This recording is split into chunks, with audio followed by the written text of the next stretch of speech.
Barring a miracle, the Labour leader Keir Starmer will become the next UK Prime Minister in a few days.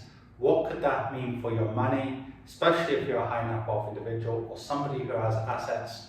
And where can you go if you're thinking about leaving the UK? Now, before going into the topic, go over to adamfad.com, especially if you're an expat or a high net wealth individual or somebody thinking about moving overseas, and see how we can help you.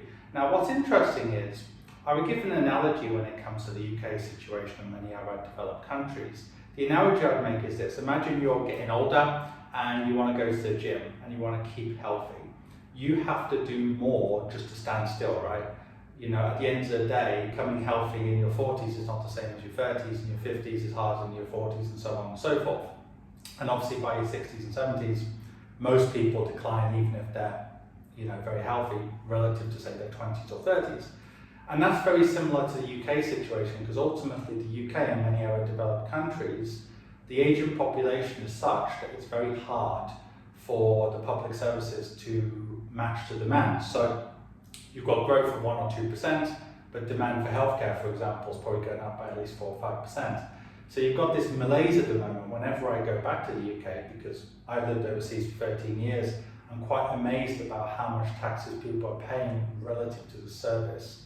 However, what I do think is the case is, with the Labour leader coming in, the chance that taxes are going to go much higher over the next 10 or 15 years have increased.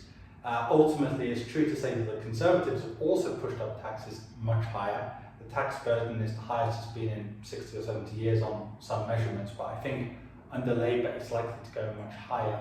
So in this video I'm going to talk about some of the taxes they might bring in. The first thing is, as per my shorts video, they are proposing a crackdown not just on non-doms but also on overseas and offshore trusts. So if you're a non-British person or you're a British expat who returned to the UK, I would have a look at your trust structure if that's applicable to you. Now you might say, well, that's not a big deal, right? That's not going to affect the vast majority of people. But secondly, I think they are going to bring in much more broad-based taxes. So for example, let's go back to 1997, and the Labour Party at that time said they weren't going to increase taxes in the first 4 years when it came to like national insurance and those kind of standard taxes. But what they did do is they had a huge raid on private pensions under Gordon Brown, the then Chancellor. And in addition to that, what they did is, by not increasing the tax thresholds in line with inflation, 40% rate of tax, which used to be a millionaire's tax, all of a sudden was paid by a huge percent of people. So now in the UK, that's continued, by the way, under the Conservatives. Many teachers and experienced nurses pay the 40% rate on some parts of their income. So it might be true to say that the Labour Party won't just increase the higher rate of tax to 75%, for example, but what they might do is they might lower the threshold to just keep it as it is for 10 years, and then inflation will do the heavy lifting. And that could be the case for many taxes. They might also look at capital gains. They might say, well, it's not fair that, if you're selling businesses and so on, that you pay a lower level of tax than if you're working. So capital gains taxes might fall in line with income tax, or there might be some moves towards that as well. So I think what you're more likely to see is more like a salami slicing approach. Maybe the first year or two, you won't see that much difference, and they'll be hoping, should I say, for economic growth to make things easier for them.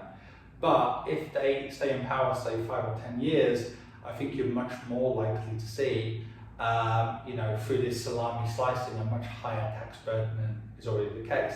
And what's interesting is a lot of people at the moment are leaving the UK. There's a huge exodus of high-skilled and also wealthy people leaving the UK. So the Henley Group that looks at the migration statistics have found that when it comes to this year, the UK has one of the highest number of millionaires leaving the country. Alongside Hong Kong, the UK has pretty much the highest rate in the world of millionaires leaving the UK. So China has more millionaires leaving the country, right? But they have many more millionaires in the UK. So as a percentage, it's huge in the UK. So they're moving to places like Dubai, UAE, also places like the Caribbean, also places in Europe, because many places in Europe have the equivalent of non-dom schemes for non-residents. So I'm not saying everyone's going to leave the UK, but what I do think obviously is the case is more wealthy people might consider leaving the UK.